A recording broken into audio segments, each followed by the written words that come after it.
نحمده ونصلي على رسوله الكريم اما بعد فقد قال الله تبارك وتعالى كما ورد في سورة الانبياء اعوذ بالله من الشيطان الرجيم بسم الله الرحمن الرحيم وما ارسلناك الا رحمة للعالمين وقال تبارك وتعالى كما ورد في سورة سبا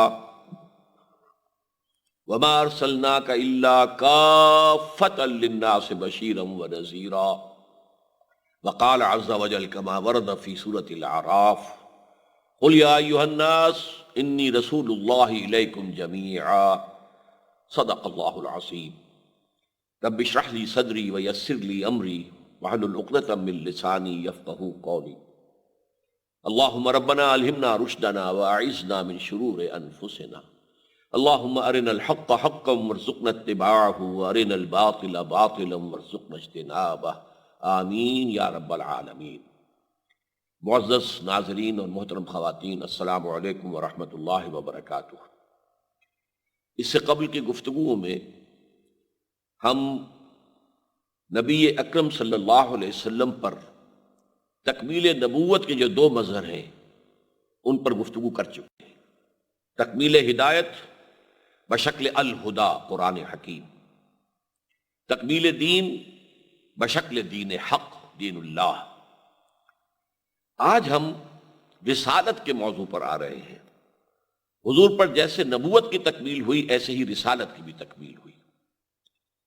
تکمیل رسالت کا مظہر اول کیا ہے؟ وہ یہ کہ آپ اللہ کے واحد پہلے اور آخری رسول ہیں جو پوری نوع انسانی کے لیے بھیجے گئے۔ آپ سے پہلے جتنے انبیاء آئے وہ اپنی اپنی قوموں کی طرف، اپنے اپنے علاقوں کی طرف، اپنے اپنے ملکوں کی طرف بھیجے گئے۔ یہی وجہ ہے کہ آپ دیکھتے ہیں قرآن مجید میں حضرت نوح کی بات ہو، انا ارسلنا نوحا الی قومہ، قوم کی طرف بھیجا۔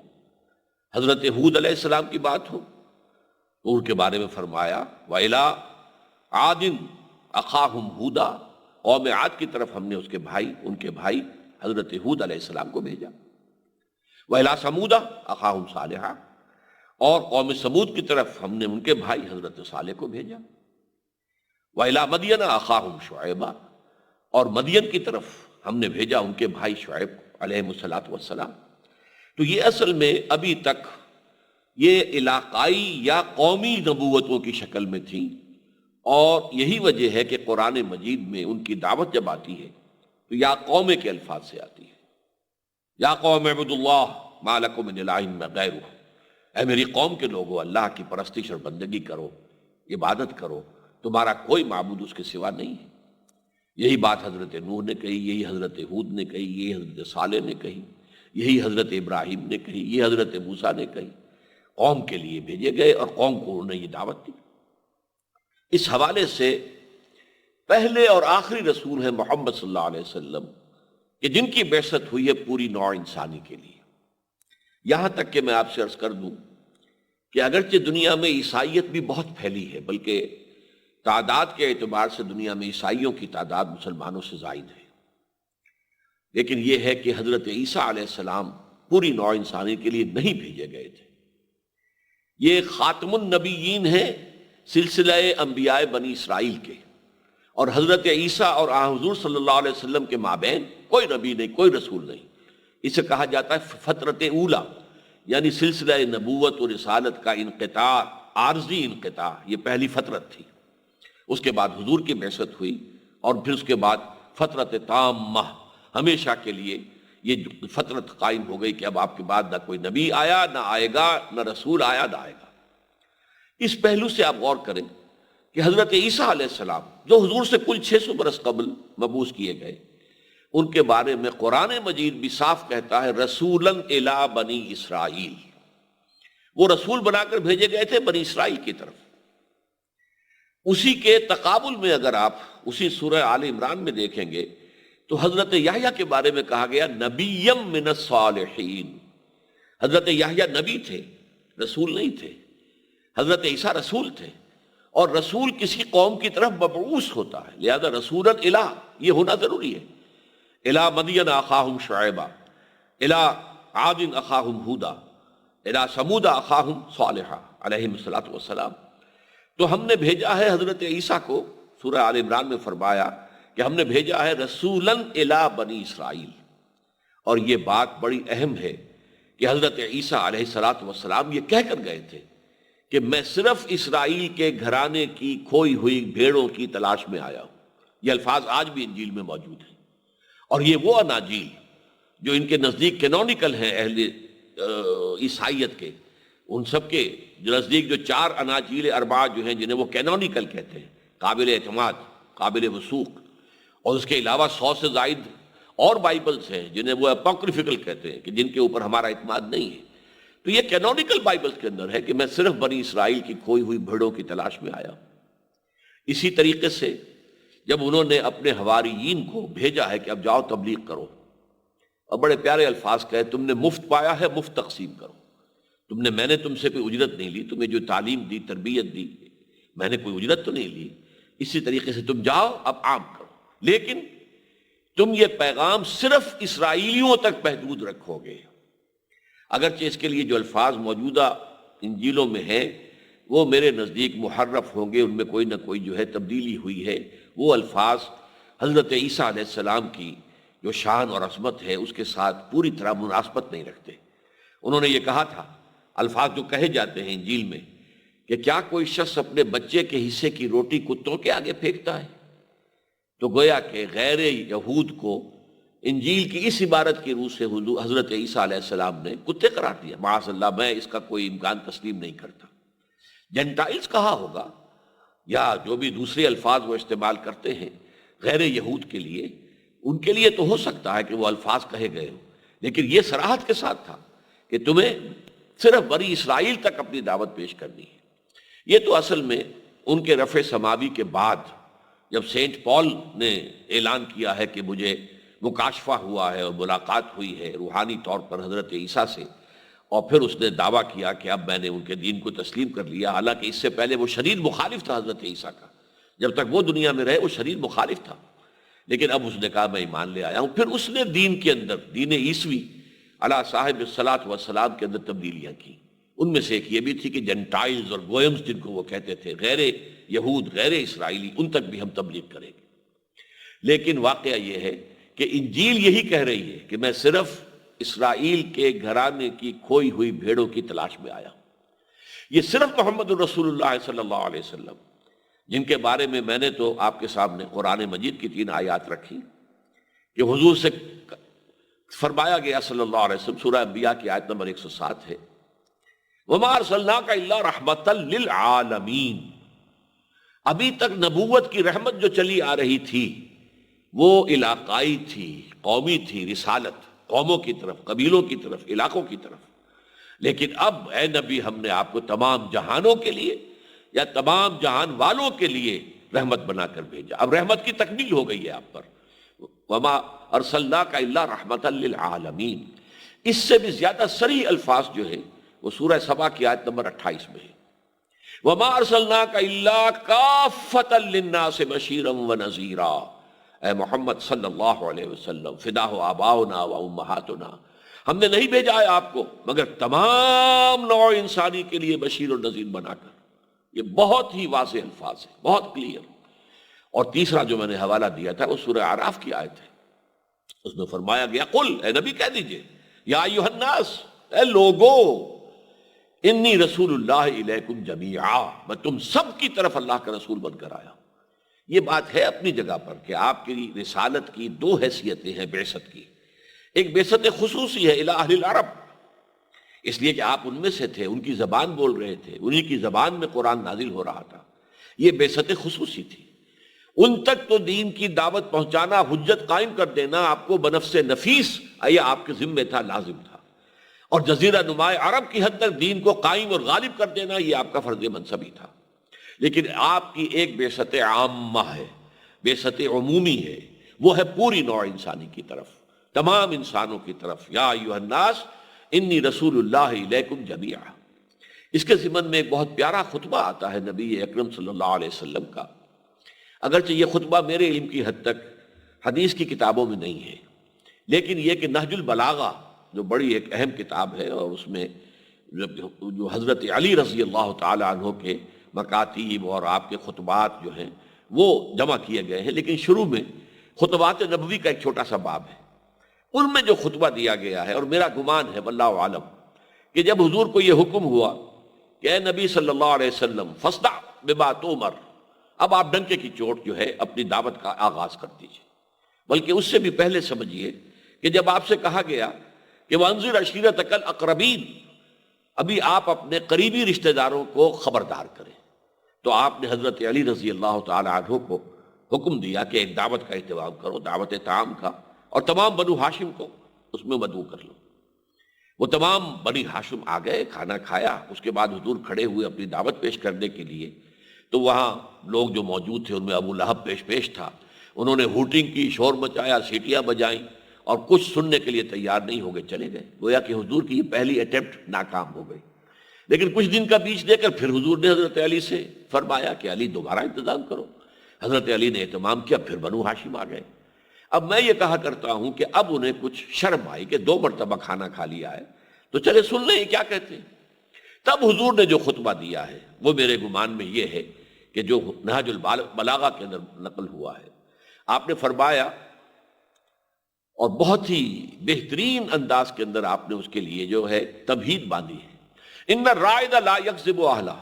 دیکھو لوگوں، تم جانتے ہو کسی قافلے کا رہنما جو اگلی منزل کی خبر دیتا ہے وہ کبھی اپنے قافلے والوں کو دھوکہ نہیں دیا کرتا۔ اس میں آپ نے گویا کے لیے اپنی تمثیل صحیح بیان کر دی، اپنی تشبیہ، کہ میں تمہارے قافلہ انسانیت کی اگلی منزل آخرت کی خبر دینے کے لیے بھیجا گیا ہوں۔ تو جیسے قافلے کی اگلی منزل کا تعین رائد کرتا ہے کہ اب اس کے بعد وہ جگہ آ جائے گی جہاں چارہ ہوگا، پانی ہوگا، وہاں پڑاؤ ڈال سکیں گے۔ رائد اگر دھوکہ کرے تو پورا قافلہ برباد ہو جائے گا صحرا کے اندر۔ تو ان الرائد لا یکذب اہلہ واللہ لو کذبت الناس جميعا ما کذبتکم ولو غررت الناس جميعا ما غررتکم۔ یہ فصاحت اور بلاغت کا بھی شاہکار ہے۔ خدا کی قسم، اگر بالفرض میں تمام نوع انسانی سے جھوٹ بول سکتا تب بھی تمہیں کبھی جھوٹ نہ دیتا، جھوٹ نہ بولتا تم سے، اور اگر میں تمام نوع انسانی کو دھوکہ دے سکتا تب بھی کبھی تمہیں تو دھوکہ نہ دیتا۔ You are my kith and kin, تم میرے اعزا و اقارب ہو، تم میرا خاندان ہو، تم بنو ہاشم میں سے ہو، میں بھی بنو ہاشمی کا ایک فرد ہوں، تو میں کبھی تمہیں دھوکہ نہ دیتا۔ اس تمہید کے بعد پھر اپنی دعوت پیش کی، واللہ الذی لا الہ الا ہو، قسم ہے اس اللہ کی جس کے سوا کوئی معبود نہیں۔ گویا کہ توحید کا معاملہ آ گیا۔ اب آپ نے توحید کے بعد رسالت کا، انی لرسول اللہ الیکم خاصۃ والی الناس کافۃ، میں یقیناً اللہ کا رسول ہوں تمہاری طرف بالخصوص اور پوری نوع انسانی کی طرف بالعموم۔ یہی وہ بات جو میں نے ابھی آپ کو بتائی تھی کہ آپ کی ایک بعثت خصوصی ہے الی اہل العرب، ایک بعثت عمومی ہے الی جمیع الناس۔ ان دونوں بعثتوں کے جو ہے ان کو فرق کو اپنے ذہن کے اندر رکھیے، اس لیے کہ یہ بات پھر ہماری اگلی بحثوں میں اس کا حوالہ آئے گا۔ اس کے بعد آپ نے اصل دعوت جو تھی، اس لیے کہ نبی کی پہلی دعوت یا نبی کی دعوت کا نقطہ آغاز ہوتا ہے انذار آخرہ، آخرت کا انذار، جیسے کہ سورہ مدثر میں آیا ہے، یا ایھا المدثر قم فانذر وربک فکبر، اے لحاف میں لپٹ کر لیٹنے والے صلی اللہ علیہ وسلم، وفداہ آباؤنا و امہاتنا، اب کمر کس لیجئے، کھڑے ہو جائیے، اور کھڑے ہو کر کیا کرنا ہے؟ پہلا کام آپ کا انذار ہے، خبردار کرو لوگوں کو کہ یہ زندگی صرف یہی زندگی نہیں ہے، مرنے کے بعد تم دوبارہ اٹھا لیے جاؤ گے، تمہارا حساب کتاب ہوگا اس زندگی کے اعمال کا، اور پھر تمہیں جزا و سزا ملے گی۔ اگرچہ اس کا آخری منزل جو ہے آپ کی رسالت کا جو ہدف ہے آخری، وَرَبَّكَ فَكَبِّرْ، اپنے رب کی کبریائی کا اعلان کرو، دین حق کے غلبے کا اعلان کرو، اور اس کی جد و جہد کرو۔ بہرحال یہ جو انذار تھا وہ جس خوبصورت الفاظ میں اس خطبے میں آیا ہے، واللہ لتموتن کما تنامون، خدا کی قسم تم سب پر موت وارد ہو جائے گی جیسے کہ تم روزانہ رات کو سو جاتے، ثم لتبعثن کما تستيقظون، پھر تمہیں لازماً اٹھا لیا جائے گا روز قیامت کو جیسے کہ تم روزانہ صبح کو بیدار ہو جاتے ہو، ثم لتحسبن بما تعملون، پھر تمہارا حساب لیا جائے گا جو تم کچھ کر رہے ہو، اچھائی کر رہے ہو، برائی کر رہے ہو، خیر کر رہے ہو، شر کر رہے ہو، لوگوں کے حقوق ادا کر رہے ہو یا غصب کر رہے ہو، یہ سب کا حساب کتاب ہوگا۔ ثم لتجزبن بالاحسان احسانا وبالسوء سوءا، اور پھر تمہیں لازماً بدلہ ملے گا، اچھائی کا اچھا، برائی کا برا۔ وَإِنَّهَا لَجَنَّةٌ أَبَدًا أَوْ لَنَارٌ أَبَدًا، اور وہ کیا ہے؟ اچھائی کا بدلہ اچھا کیا ہے؟ جنت ہے ہمیشہ ہمیش کے لیے، اور برائی کا بدلہ برا کیا ہے؟ یا جہنم ہے، آگ ہے ہمیشہ ہمیش کے لیے۔ تو اس خطبے سے جو بہت بڑی اہم حقیقت ہم پر واضح ہوئی ہے وہ یہ ہے کہ دعوت جو ہے، بنیادی دعوت، دعوت نبوت، دعوت رسالت، اس کے اندر یہ تین چیزیں موجود ہیں بنیادی طور پر: توحید، رسالت اور آخرت۔ لیکن زیادہ زور جو ہے شروع میں انذار آخرت پر ہے، جیسا کہ ہم نے دیکھا۔ توحید ایک جملے میں، واللہ الذی لا الہ الا ہو، توحید ہو گئی۔ انی لرسول اللہ الیکم خاصۃ والی الناس کافۃ، رسالت آ گئی۔ باقی ساری گفتگو آخرت کے بارے میں۔ بہرحال حضور صلی اللہ علیہ وسلم پر رسالت کی تکمیل بئی طور ہوئی ہے کہ آپ کی رسالت پوری نوع انسانی کے لیے۔ اب میں آپ سے عرض کروں گا کہ اس کا تعلق کس سے ہے۔ دیکھیے، میں نے پہلے عرض کیا تھا، ہدایت میں ارتقا ہوا اور ہوتے ہوتے وہ اپنے نقطۂ عروج کلائمیکس کو پہنچ گیا، الہدیٰ، قرآن مجید کی شکل میں۔ اس کا تعلق ہے انسان کے ذہنی، فکری، فلسفیانہ شعور کے ارتقاء کے ساتھ۔ دوسرے، انسانی تمدن، کہاں غاروں کا زمانہ، کہاں عظیم مملکت اور امپائرز کا زمانہ۔ یہ تدریجاً جو سوشل ایولیوشن ہوا، تمدنی ارتقاء ہوا، اس کے اعتبار سے انبیاء اور رسول کی تعلیمات کے اندر بھی اضافہ ہوتا چلا گیا، تاں آ کے آج سے 1400 برس قبل جبکہ نظام اجتماعی اتنا گرفت میں لے لیا اس نے نوع انسانی کو کہ انسان جو ہے اس کے ہاتھ اس کے اندر یوں سمجھئے کہ جکڑ کر رہ گیا، تو پھر دین کامل دے دیا گیا۔ الیوم اکملت لکم دینکم واتممت علیکم نعمتی ورضیت لکم الاسلام دینا۔ اور اب جو رسالت کی تکمیل کا بذر اول ہم دیکھ رہے ہیں، اس کا تعلق کس سے ہے؟ یہ انسان کے مادی علم کی ترقی سے ہے۔ مادی علوم جیسے جیسے بڑھے، وسائل رسل و رسائل بڑھتے چلے گئے، آمد و رفت کے ذریعے بڑھ گئے۔ آپ کو معلوم ہے پہلے لوگ ایک دوسرے کی خبر ہی نہیں ہوتی تھی۔ امریکہ اتنا بڑا رقبہ دنیا میں تھا، پتہ ہی نہیں تھا ہمیں وہاں کون رہتا ہے، کون بستا ہے، کچھ پتہ ہی نہیں۔ اسی طریقے سے ایک ملک کے رہنے والوں کو دوسروں کے بارے میں کچھ معلوم نہیں، فاصلے بہت زیادہ تھے، اور سفر ہی پیدل ہو رہا ہے، یا اس کے بعد چلیے گھوڑوں گدھوں پر ہو گیا، اونٹوں پر ہو گیا۔ لیکن یہ آج کی شکل کیا ہے؟ آج جو ہے وہ وسائل حمل و نقل اور وسائل رسل ذرائع جو ہیں، ذرائع رسل و رسائل اتنے بڑھ گئے ہیں کہ آج صحیح طور پر کہا جا رہا ہے کہ یہ دنیا سکڑ گئی ہے، فاصلے کم ہو گئے ہیں۔ یہ فاصلوں کا کم ہو جانا آج کل کہا جا رہا ہے کہ دنیا گلوبل ولیج بن گئی ہے، یہ تو ایک جو ہے عالمی گاؤں بن کر رہ گئے، اب فاصلے سمٹ گئے۔ اور اس دور کا آغاز ہو رہا تھا جب محمد الرسول اللہ صلی اللہ علیہ وسلم کو مبعوث فرمایا گیا۔ اب اس کا امکان تھا کہ آپ کی دعوت، ایک رسول کی دعوت پوری دنیا تک پہنچ جائے، لہٰذا اب یہ دعوت جو ہے عالمی، یہ رسالت جو ہے عالمی ہو گئی۔ یہ جو ہم کہتے ہیں رحمت للعالمین، تو عالمین کا ایک ترجمہ میں نے کیا تھا تمام جہانوں کے لیے، عام طور پر لوگ یہی ترجمہ کرتے ہیں، لیکن ایک اصول عربی نحو میں یہ بھی ہے کہ بعض اوقات ظرف کو جمع لا کر مظروف کی جمع مراد ہوتی ہے۔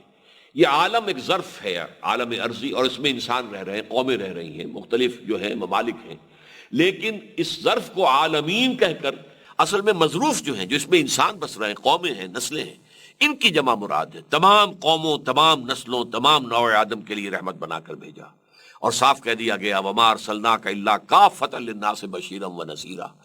چنانچہ جب حضرت حضور صلی اللہ علیہ وسلم نے خطبہ حجۃ الوداع میں یہ جو اپنے مشن کا دوسرا مرحلہ تھا، یعنی رسالت عامہ، بعثت عامہ، اس کی ذمہ داری امت کے حوالے کر دی، گواہی لی 1,24,000 جو لوگ موجود تھے، الا هل بلغت، دیکھو میں نے تمہیں پہنچا دیا یا نہیں اللہ کا دین۔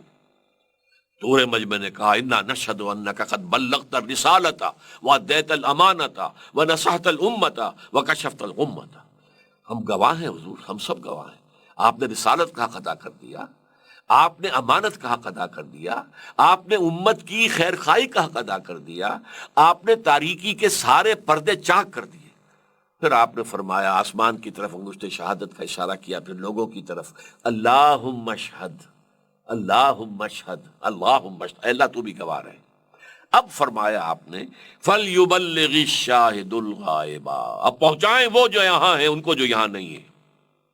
جو یہاں نہیں ہے یہ اس قدر جامع الفاظ ہیں کہ جو اس وقت وہاں موجود نہیں تھے دنیا میں تھے، وہ سب بھی آپ کی امت ہیں، امت دعوت ہیں.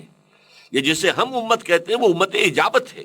امت محمد صلی اللہ علیہ وسلم وہی مانا کہ جنہوں نے حضور کی رسالت کو تسلیم کیا. لیکن امت دعوت تو پوری نوع انسانی کو دینی ہے. تو امت دعوت جو اس وقت بھی تھی پوری دنیا کے انسان ان تک بھی پہنچانا تھا، اور تا قیام قیامت جتنے بھی انسان دنیا میں آئیں گے ان تک بھی پہنچانے کی ذمہ داری امت کے کاندھے پر ڈال کر، اور جسے اب کہتے ہیں سائی آف ریلیف، گویا کہ حضور نے ایک اطمینان کا سانس لیا کہ اب میری ذمہ داری ختم ہو گئی ہے. اللہ تو بھی گواہ ہے، یہ گواہ ہیں کہ میں نے ان تک تیرا دین پہنچا دیا، تیرا پیغام پہنچا دیا.